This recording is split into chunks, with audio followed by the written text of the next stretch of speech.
தமிழ்நாட்டில் அமைக்கப்பட்டு வரும் புதிய ரயில் பாதை திட்டங்களின் தற்போதைய நிலை என்ன? ஒவ்வொரு ஆண்டும் நிதி ஒதுக்கப்பட்ட போதிலும் எதற்காக இந்த திட்டங்கள் இப்போது வரை செயல்படுத்தப்படாமல் இருக்கின்றது? மாநில அரசின் மீது தவறா, மத்திய அரசின் மீது தவறா? பல்வேறு திட்டங்கள் கைவிடப்பட்டு விட்டது, பல்வேறு திட்டங்கள் கைவிடப்படக்கூடிய ஒரு நிலையிலும் இருக்கின்றது.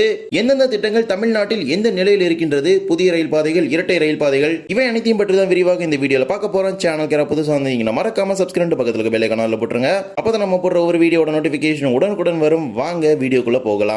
தென்னிந்தியாவில் தமிழ்நாட்டை தவிர மீதமுள்ள சில மாநிலங்கள்ல புதிய ரயில் பாதை திட்டங்கள், இரட்டை ரயில் பாதை, இது போன்ற ரயில்வே தொடர்பான பல்வேறு விதமான உட்கட்டமைப்பு வசதிகளை மேம்படுத்தக்கூடிய திட்டங்களானது தொடர்ந்து அதிக அளவில் செயல்படுத்தப்பட்டு வருகின்றது. ஆனால் தமிழ்நாட்டில் ஏன் அந்த அளவிற்கு புதிய ரயில் பாதை திட்டங்களோ அல்லது ஏற்கனவே இருக்கக்கூடிய பாதைகளை அப்கிரேட் செய்வதோ இது போன்ற விஷயங்கள் எல்லாமே குறைவா இருக்கு அப்படின்னு நிறைய பேர் நம்மளுடைய கமெண்ட் செக்ஷன்ல கேட்டிருந்தீங்க. நிறைய பேர் பாத்தீங்கன்னா எக்கச்சக்கமான புதிய ரயில் பாதை திட்டங்கள் குறித்தான தகவல்லாம் என்ன ஆச்சு, அந்த திட்டங்கள்லாம் செயல்படுத்தப்படுமா, இந்த மாதிரி கேட்டிருந்தீங்க. தமிழ்நாட்டை பொறுத்த வரைக்கும் இந்திய ரயில்வேயின் கீழ வருடந்தோறும் அறிவிக்கப்படும் பட்ஜெட்டின் மூலமாக தெற்கு ரயில்வேக்கு தமிழகத்திற்கு என்று இவ்வளவு நிதியானது ஒவ்வொரு திட்டங்களுக்கும் ஒதுக்கீடு செய்யப்பட்டிருக்கும். அதன் கீழே தான் ஒவ்வொரு ஆண்டும் அந்தந்த திட்டங்களுக்கு நிதியானது ஒதுக்கீடு செஞ்சு அதற்கான பணிகளை துவங்குவாங்க நம்ம எதிர்பார்ப்போம். ஆனால் பணிகள் எதுவுமே துவங்கப்பட மாட்டாது. அறிவிக்கப்பட்ட நிலையிலே தான் பல்வேறு திட்டங்கள் இருக்கின்றது. இதுல இப்போதைக்கு இரண்டு திட்டங்கள் பாத்தீங்கன்னா தமிழ்நாட்டில் ஒரு அதிவேகத்தில் பணிகள் நடைபெற்று வருது அப்படின்னு தான் சொல்ல முடியும். ஒன்று, திண்டிவனத்திலிருந்து வந்தவாசி, ராணிப்பேட்டை, வாலாஜா ரோடு, ஷோலிங்கர் வழியாக நகரி வரையிலான புதிய ரயில் பாதை திட்டம். இந்த திட்டத்திற்கு தான் இப்போது பணிகள் அதிவேகத்தில் நடைபெற்று இருக்குது.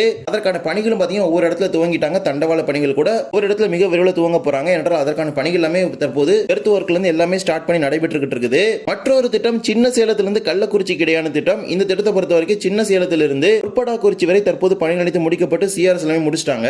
அந்த பொற்படாக்குறிச்சியிலிருந்து கள்ளக்குறிச்சி பாத்தீங்கன்னா ஒரு சின்ன டிஸ்டன்ஸ் தான். அதுல ஏதோ ப்ராப்ளம்ஸ் இப்ப போயிட்டு இருக்கு அப்படின்னு நினைக்கிறேன். அந்த ஒர்க்ஸ் எல்லாமே முடிச்சிட்டாங்கன்னா கள்ளக்குறிச்சி டு சின்ன சேலம் பாத்தீங்கன்னா ட்ரெயின் சர்வீஸ் ஸ்டார்ட் பண்ணுவாங்க. இந்த ஆண்டு பட்ஜெட்ல ரயில்வே திட்டங்களுக்கு 6600 கோடி ரூபாய்க்கு மேல வந்து ஒதுக்கீடு செஞ்சிருந்தாங்க. அதை பல்வேறு திட்டங்களுக்கு பயன்படுத்துவாங்க. புதிய ரயில் பாதை, இரட்டை ரயில் பாதை, ரயில் பாதையை மேம்படுத்துதல், அம்ரித் பாரத் உள்ளிட்ட பல்வேறு திட்டங்களுக்கு அந்த நிதியானது ஒதுக்கீடு செய்யப்பட்டது. தமிழக ரயில்வே திட்டங்களை பொறுத்த வரைக்கும் மாநில அரசும் சரி, மத்திய அரசும் சரி, தமிழகத்தின் புதிய ரயில்வே பாதை திட்டங்களை பொறுத்த வரைக்கும் மாநில அரசும் சரி, மத்திய அரசும் சரி, இருவருமே பாத்தீங்கன்னா வெவ்வேறு விதமான ஸ்டேட்மெண்ட் கொடுத்துட்டு இருக்காங்க. மாநில அரசு மத்திய அரசு நிதி ஒதுக்கீடு செய்யல அப்படிங்கிற ஒரு ஸ்டேட்மெண்ட் கொடுக்கறாங்க. அதே மத்திய அரசு நிலத்தை கையகப்படுத்தி வழங்கவில்லை, அதனால் தண்டவாள பணிகள் எதுவுமே துவங்கவில்லை அப்படிங்கிற ஒரு ஸ்டேட்மெண்ட் கொடுக்கறாங்க. இது தொடர்பாக ரீசெண்டா கடந்த ஜூலை மாதத்துல பாத்தீங்கன்னா பார்லிமெண்ட்ல ஒரு கேள்வி எழுப்பியிருந்தாங்க. அதற்கு ரயில்வே அமைச்சர் ஒரு பதில் கொடுத்திருந்தாரு.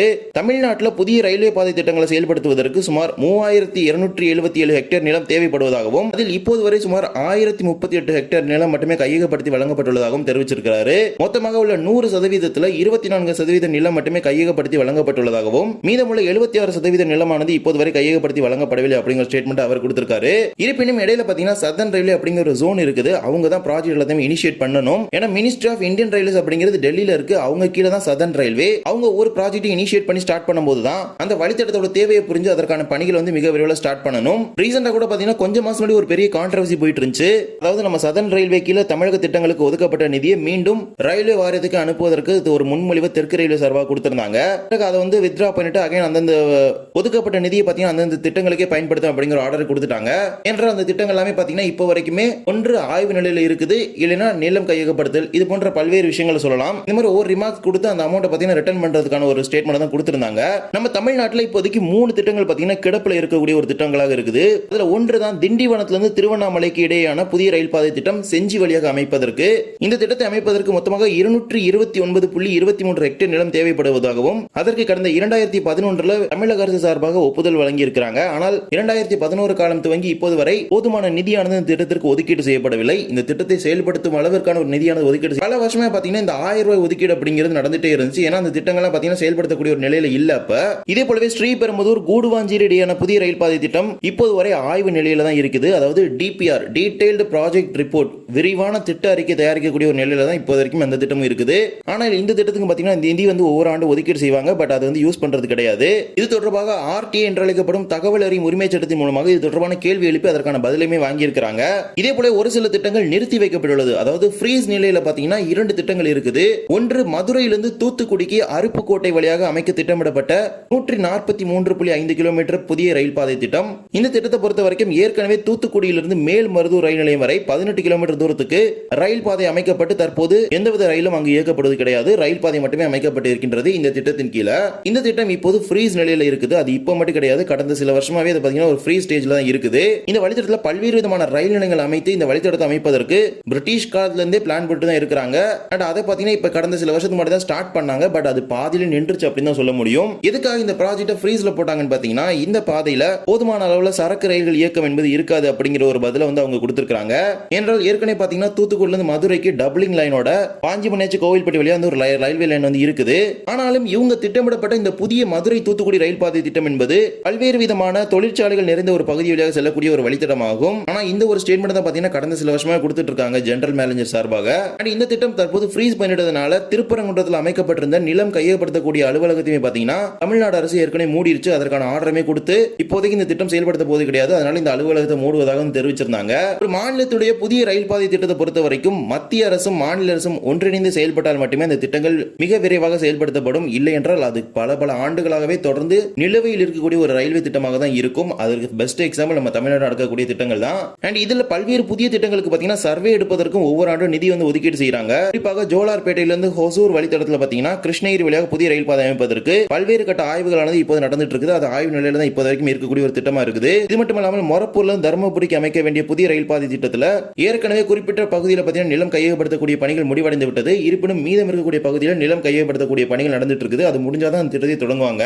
இதே போல தான் ஈஸியா ரூட் சென்னையிலிருந்து கடலூர் வரைக்கும் இருக்க ரூட். இந்த ரூட்மே பாத்தீங்கன்னா இது வந்து ஏற்கனவே பாத்தீங்கன்னா ரயில்வே வந்து கைவிட்டுருச்சு. இந்த திட்டத்தை மீண்டும் துவங்குவதற்கான எந்த ஒரு திட்டமே கிடையாது.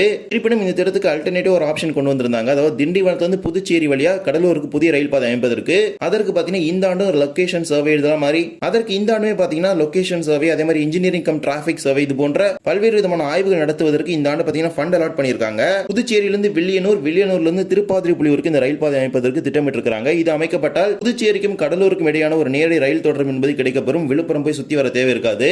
இதே போலவே அகல ரயில் பாதை திட்டத்தில் பாத்தீங்கன்னா ஒரு திட்டம் இப்போது வரைக்கும் பெண்டிங்ல தான் இருக்குது. அதுதான் மயிலாடுதுறை தரங்கம்பாடி இடையான திட்டம். தமிழ்நாட்டில் மீட்டர் கேஜ் ரயில் பாதை அகல ரயில் பாதையாக மாற்றக்கூடிய திட்டத்தின் கீழே இதை சேர்த்து பணிகளை விரைவில் துவங்க வேண்டும் என்கிற ஒரு கோரிக்கை பொதுமக்கள் இருக்குது. என்றால் இந்த மீட்டர் கேஜ் ரயில் பாதையை அகல ரயில் பாதையாக மாற்றக்கூடிய திட்டமானது இந்த ஒரு தடத்துல மட்டும்தான் இப்போதைக்கு வரைக்கும் பெண்டிங்ல இருக்குது. இப்போதான் ரீசெண்டா பாத்தீங்கன்னா காரைக்கால் டு பேரளம் பாத்தீங்கன்னா முழு வழித்தடத்திலும் அகல ரயில் பாதையாக மாற்றி தற்போது அதுல சரக்கு ரயில்களும் வேளாங்கண்ணி திருவிழா சிறப்பு ரயில்களும் இயங்கி வருகிறது. அண்ட் இதே போலவே சம் ஆஃப் த ப்ராஜெக்ட் பாத்தீங்கன்னா ஏற்கனவே லேண்ட் அக்விசிஷன் எல்லாமே முடிவு பெற்று பாலங்கள் எல்லாமே கட்டமைக்கப்பட்டும் இப்போது வரைக்கும் கிடப்பில் இருக்கக்கூடிய ஒரு திட்டமா தான் இருக்குது. அதுதான் நாகப்பட்டினத்திலிருந்து திருக்குவளை வழியாக திருத்துறைப்பூண்டி வரை வரக்கூடிய திட்டம். இந்த திட்டம் இப்போது வரைக்கும் பாத்தீங்கன்னா ஒரு சில பணிகள் அங்கங்கே நடக்குதே தவிர இப்போ வரைக்கும் இந்த திட்டம் முழு அளவில் பணிகள் முடிக்கப்படவில்லை. தண்டவாள பணிகளும் எதுவுமே துவங்கப்படவில்லை. இது மட்டும் இல்லாமல் மன்னார்குடியிலிருந்து பட்டுக்கோட்டையிலிருந்து தஞ்சாவூர் வழித்தடங்களும் இந்த நிலம் கையகப்படுத்தக்கூடிய பணிகளுக்காக தான் காத்துட்டு இருக்குது. குறிப்பா பல்வேறு திட்டங்கள் பாத்தீங்கன்னா நிலம் கையகப்படுத்தக்கூடிய பணிகள் முடிக்கப்பட்டால் அந்த திட்டங்கள் செயல்படுத்தப்படும் அப்படிங்கிற ஒரு பதில பாத்தீங்கன்னா சென்ட்ரல் கவர்மெண்ட் அதாவது ரயில்வே சார்பாக ரயில்வே மினிஸ்ட்ரி தெரிவிக்கிறாரு. அண்ட் ஸ்டேட் கவர்மெண்ட் பொறுத்த வரைக்கும் அவங்க சார்பாக அவங்க ஒரு ஸ்டேட்மெண்ட் கொடுக்குறாங்க. ரயில்வே அபிஷியல்ஸ் வர சொல்லுங்க, நாங்க அவங்கள்ட்ட பேசி இந்த ப்ராஜெக்ட் எல்லாத்தையுமே விரைவா முடிக்கிறோம் அப்படிங்கிற ஒரு பதில பாத்தீங்கன்னா கொடுக்குறாங்க. மொத்தத்தில் ரெண்டு பேரும் பாத்தீங்கன்னா மாறி மாறி அவங்கவுங்கள குறை மட்டும் தான் சொல்லிக்கிறாங்களே தவிர தமிழ்நாட்டோட ரயில்வே ப்ராஜெக்டோட வளர்ச்சி அப்படிங்கிறது மிகவும் பின்தங்கிய ஒரு நிலையில தான் இருக்குது. எனவே தமிழக ரயில்வே திட்டங்களை விரைந்து முடிக்க வேண்டும் என்கிற ஒரு கோரிக்கை தான் பொதுமக்களிடையே இருக்கிறது. இதனை பற்றி தங்களுடைய கருத்துக்களை கமெண்ட் செக்ஷன்ல சொல்லிட்டு போங்க. இந்த ஒரு வீடியோல தான் வீடியோ பிடிச்சது மறக்காம like and share and subscribe பக்கத்துல பெல் ஐகான் போட்டுருங்க. அப்பதான் போற ஒரு வீடியோட நோட்டிபிகேஷன் உடனுக்குடன் வரும். இன்னொரு வீடியோ சந்திக்கலாம். தேங்க்ஸ் ஃபார் வாட்சிங்.